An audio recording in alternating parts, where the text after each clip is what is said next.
सबसे पहले तो हमारे संविधान निर्माता डॉक्टर बाबा साहब को मेरा नमन, क्रांति जी ज्योति माता सावित्रीबाई फुले को मेरा नमन, राष्ट्रपिता जी महात्मा ज्योतिबा राव को मेरा नमन। और कार्यक्रम में जुड़े हुए मेरे साथी वक्ता भारती मैम, सुरेश सर और जो ऑनलाइन माध्यम से जो जुड़े हुए हैं मेरे साथी लोग, उनको सभी को मेरा नमस्कार। सर, जैसा कि आपने मतलब जो आज जो टॉपिक रखा है, सावित्रीबाई फुले के जो राष्ट्रपिता महात्मा ज्योतिबा फुले का जो मिशन है, जो आज की मूल्यवासी महिलाएं हैं, उसको कैसे उसको आगे बढ़ाना चाहिए। तो सबसे पहले तो मैं यहाँ पर जो सावित्रीबाई फुले का एक संक्षिप्त जीवन परिचय मैं आप लोग को थोड़ा देना चाहूंगी जी कि जी माता सावित्रीबाई फुले, उनका जो जन्म है वो 3 जनवरी को 1831 में नागपुर के महाराष्ट्र में उनका हुआ था, सतारा जिले में। उनका जीवन बचपन से ही बहुत संघर्षमय रहा। बचपन में जब वो 9 वर्ष की आयु में थी, तभी उनका विवाह ज्योतिबा राव फुले से हो गया। उस समय की जो स्थिति थी हमारे देश में, सभी जानते हैं कि महिलाओं को पढ़ने का अधिकार नहीं था। जब उनका विवाह हुआ ज्योतिबा राव फुले से, तो उन्होंने उनको शिक्षित किया। सबसे पहले तो उन्होंने अपनी पत्नी को शिक्षित किया। 170 वर्ष पूर्व जब बालिकाओं को शिक्षा लेने का जो कार्य था वो एक घृणित कार्य माना जाता था, उस समय उन्होंने समाज की जो अलग अलग वर्गों की जो 9 बालिकाएं थी, उनके साथ मिलकर उन्होंने 1848 में एक कन्या विद्यालय खोला। अब आप सोचिए कि उस समय जब बालिकाओं का शिक्षा ग्रहण करना कितना पाप का काम माना जाता था, उस समय उन्होंने कितने संघर्षपूर्ण स्थिति में उन्होंने उस विद्यालय को खोला होगा और संचालित किया होगा। ऐसा कहते हैं, मैं जो पढ़ा है, कि जब वो वहां पे पढ़ाने जाती थी उस विद्यालय में, तो उनके ऊपर कीचड़ फेंका जाता था। समाज के जो कट्टरपंथी लोग थे वो उनको अपमानित करते थे, तो वो हमेशा अपने बैग में एक अलग से साड़ी लेके चलती थी वहां पर, और फिर वहां पे जब अपने कपड़े चेंज करके फिर उन बालिकाओं को पढ़ाती थी। तो इतने संघर्ष के बाद उन्होंने 1852 तक आते आते उन्होंने ऐसे 5 कन्या विद्यालय खोले और बालिकाओं को शिक्षित किया। अगर हम आज के संदर्भ में हम शिक्षा की बात करते हैं, तो आज भी हमारे देश में हम देखें कि महिलाओं का जो शिक्षा का स्तर है वो आज भी 56% से ज्यादा नहीं है। अभी मैंने कुछ समय पहले मैंने जो एक डाटा जो पढ़ा था, 56% जो महिलाएं हैं अभी भी ऐसी हैं जो 10वीं के बाद उनकी जो शिक्षा है वो नहीं हो पाती है। उसके बहुत सारे फैक्टर है, बहुत सारे कारण हैं। सबसे पहले तो हमारे यहाँ देश में लोगों की जो एक सोच है, पेरेंट्स की एक सोच है, माता पिता की, कि लड़कियां हैं, इनको पढ़ा लिखा के आगे क्या करना है हमें, ठीक है, आगे जाके इनको घर संभालना है। तो वो जो सोच है लोगों की, हमको एक तो परिवर्तित करनी है। दूसरा ये है कि एक असुरक्षा की भावना है जो बालिकाओं के प्रति, कि वो घर से बाहर जाएंगी तो आज का माहौल हम देखते हैं, अक्सर हम न्यूज में सुनते हैं कि उनके साथ किस तरह के अत्याचार हो रहे हैं, असामाजिक कृत्य हो रहे हैं। तो कहीं ना कहीं वो असुरक्षा की भावना है, उसके कारण वो उनको आगे नहीं पढ़ा पाते। और कई बार तो ऐसा भी होता है कि उनकी सोच केवल यहीं तक सीमित रहती है कि ठीक है, उनको नॉर्मली एक शिक्षा दिला देते हैं और एक अच्छा परिवार उनको मिल जाएगा, तो उनका जो एक बौद्धिक विकास का जो स्तर है वो उतना नहीं बढ़ पाता है। अच्छा, इसमें एक बात और है कि अभी भी जो हमारी बहुजन महिलाएं हैं, जो कि एक शोषित और वंचित वर्ग से आती हैं, उनकी स्थिति अभी भी बहुत गंभीर है शिक्षा के मामले में। जिस समय उनकी एजुकेशन लेने का समय होता है, उनके व्यक्तित्व के विकास का समय होता है, उनके बौद्धिक स्तर को बढ़ाने का समय होता है, उस समय उनकी शादी कर दी जाती है और वो कम उम्र में ही परिवार को संभालती हैं, बच्चों को संभालती हैं। तो हम एक जो पे बैक सोसाइटी की बात जो हम कर रहे हैं, जब तक कि हम देश की 50% आबादी को शिक्षित नहीं करेंगे, तब तक हम कैसे हम उसको आगे ला पाएंगे और अपने इस मिशन को हम आगे बढ़ा पाएंगे कि हमारा देश भी विकसित से विकासशील से विकसित की तरफ अग्रसर हो। क्योंकि जब तक 50% आबादी पूर्ण रूप से अपना योगदान नहीं देगी, तब तक हम एक प्रगतिशील भारत का जो सपना है वो शायद हमारा पूरा नहीं हो पाएगा। अगर हम देखें तो हमारे देश में जो उनका योगदान है, विशेष रूप से महिलाओं के लिए उन्होंने जो कार्य किए हैं, उस योगदान को हम बिल्कुल भुला नहीं सकते हैं। अगर हम वर्तमान समय में बात करें तो जो मूल्यवासी महिलाएं हैं, जो आज एक अच्छे पदों पर पहुंच चुकी हैं, उनको कहीं ना कहीं उनके उस आंदोलन को आगे बढ़ाने के लिए आगे आना चाहिए। सबसे पहले मैं बात करती हूँ यहाँ पे बालिका शिक्षाओं की, जिस पे अभी थोड़ी पहले भी हमने चर्चा की थी कि जी। हमारे देश में अभी भी ऐसी बहुत सारी बालिकाएं हैं जिनको कम उम्र में ही शिक्षा से वंचित कर दिया जाता है। मैं जहाँ जिस एरिया में मतलब जहाँ मेरा महाविद्यालय है, वहां मैं देखती हूँ कि जो बच्चियां आ रही हैं वो ऐसे परिवेश से आ रही हैं कि वहां पर मतलब कहते हैं ना कि जीवन जीने का जो एक अधिकार जो उनको मिला है या कि हमारे संविधान अधिकार दिया है, उनको उसके प्रति हमें जागरूक करना है कि वो उस शिक्षा से आगे चल के अपनी सोसाइटी में अपनी आगे आने वाली पीढ़ी को ज्यादा से ज्यादा आगे लेके जाएं। ये हमारा एक कर्तव्य बनता है कि हम उनको आगे शिक्षित शिक्षित करने के साथ साथ हम उनको ये बताएं कि वो अपनी सोसाइटी को या अपने समाज को कैसे आगे ला सकती हैं, एक कड़ी से लेकर दूसरी कड़ी को वो कैसे जागरूक कर सकती हैं। तो ये शिक्षा के क्षेत्र में हम एक बहुत अच्छा मतलब एक कार्य कर सकते हैं। दूसरी बात रही यहाँ पर एक बाल विवाह। यहाँ इस एरिया में मैंने देखा है कि अभी भी हमारे देश के बहुत सारे हिस्से में अभी भी बाल विवाह होते हैं। अभी कुछ ताजा आंकड़े मैंने अभी कुछ पढ़े थे, हमारे देश के कई ऐसे हिस्से हैं वहां पे कुछ कुप्रथाओं के नाम पर, जो हमारी कहें कि जो रूढ़िवादिता है उनके नाम पर छोटी छोटी बच्चियों की शादी कर दी जाती है। मैं एक क्षेत्र के बारे में बताना चाहूंगी कि वहां पे क्या होता है कि जैसे मान लो कि परिवार में किसी बुजुर्ग व्यक्ति की मृत्यु हो गई, तो वहां पे जो मृत्यु भोज का जो आयोजन किया जाता है उसमें जो उनका जो खर्चा होता है, तो वो परिवार वाले ये सोचते हैं कि क्यों ना परिवार की जो बच्ची है उसका विवाह उस मृत्यु भोज के खर्चे में कर दिया जाए, क्योंकि आर्थिक स्थिति उनकी अच्छी नहीं है, बालिकाओं का विवाह करना है, तो वो कम उम्र में ही उनका विवाह कर देते हैं। अब ऐसी स्थिति में ये होता है कि जो ससुराल वाले हैं वो गौना करा के उसको जल्दी ले जाते हैं और वो कम उम्र में ही जो बालिकाएं हैं वो माँ बन जाती हैं। अब सीधी सी बात है, जब वो कम उम्र में माँ बनेंगी तो उनके स्वास्थ्य पे बहुत इसका बुरा प्रभाव पड़ेगा।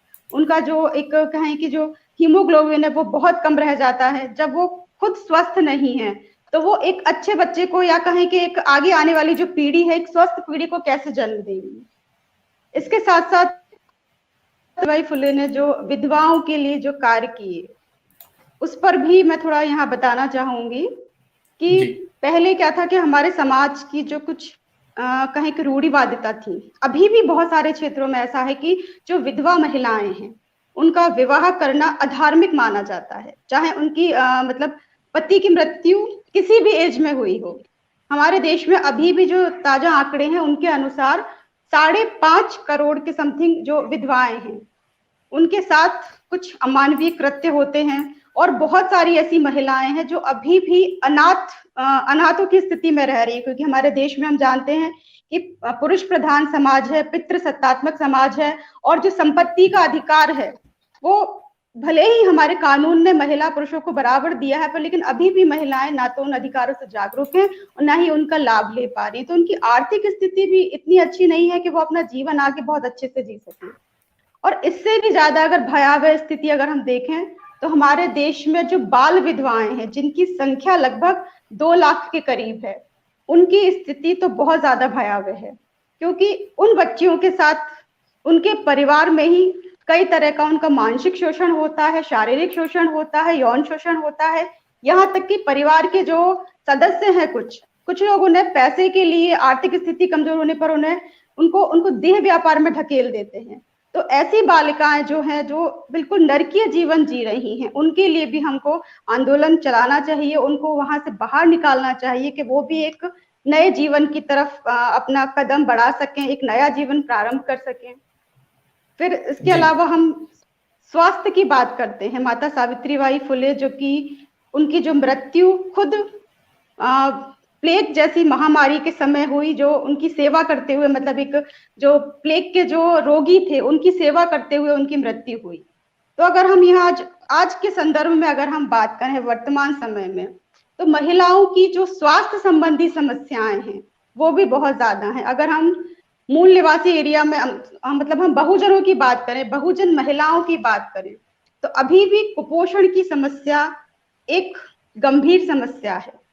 अगर एक तरह से देखें कि कुपोषण की समस्या, वैसे तो हम कहते हैं कि एक स्वास्थ्य संबंधी समस्या है, लेकिन अगर इसकी जड़ में जाते हैं ना तो ये समस्या सबसे ज्यादा एक सामाजिक समस्या और राजनीतिक समस्या मुझे ज्यादा लगती है। जी क्योंकि जी कुपोषण की समस्या हम देखते हैं कि एक विशेष वर्ग में ही क्यों है, विशेष वर्ग के लोगों में ही क्यों है। क्योंकि अगर हम बात करें कि जो उच्च वर्ग हैं वो हमें कुपोषण का शिकार नहीं दिखते हैं, लेकिन एक विशेष वर्ग की महिलाएं हैं, बच्चे हैं, लोग हैं, वो कुपोषण का शिकार क्यों हैं। तो उस पे भी हमको यहाँ पे थोड़ा सा आगे ध्यान देना होगा। उन्हें भी इस समस्या से बाहर लाने के लिए हमें बहुत सारे जो कार्यक्रम हैं, जो सरकार की योजनाएं हैं, लोगों को अवेयर करना पड़ेगा उसके लिए। जो जी जी महिलाएं हैं उनके साथ एक और भी जैसे समस्या है कि माहवारी के समय उनको जो एक स्वच्छ वो मिलना चाहिए, एक वातावरण मिलना चाहिए, वो भी उनको नहीं मिल पाता। ये उनका एक राइट बनाना चाहिए सरकार को कि उनको स्वच्छ जो बिल्कुल सैनिटरी पैड्स है वो उनको फ्री उपलब्ध कराने चाहिए। क्योंकि स्थिति ये है, इतनी गंभीर है कि अगर हम उनसे जाके चर्चा करते हैं तो ऐसे समय में वो कई प्रकार के ऐसे साधन का बिल्कुल उपयोग करती हैं कि वो कई तरह के जो संक्रमण हैं, उनके जो प्रजनन अंग हैं, वो उसका संक्रमण का शिकार हो जाते हैं। जब वो खुद ही स्वस्थ नहीं है तो वो आगे जो हमारी पीढ़ी है, भावी पीढ़ी है, स्वस्थ पीढ़ी को वो जन्म नहीं दे सकती। तब जो पीढ़ी है, आगे आने वाली जो पीढ़ी है, उसको हम लोग इस क्षेत्र में, शिक्षा के क्षेत्र में हैं, उन्हें हम कैसे लोगों को जागरूक कर सकते हैं। एक शिक्षक की जो भूमिका होती है समाज में, वो एक आगे आने वाली जो पीढ़ी है, जो देश को जो आगे बढ़ाते हैं, देश को जो आगे एक प्रगति की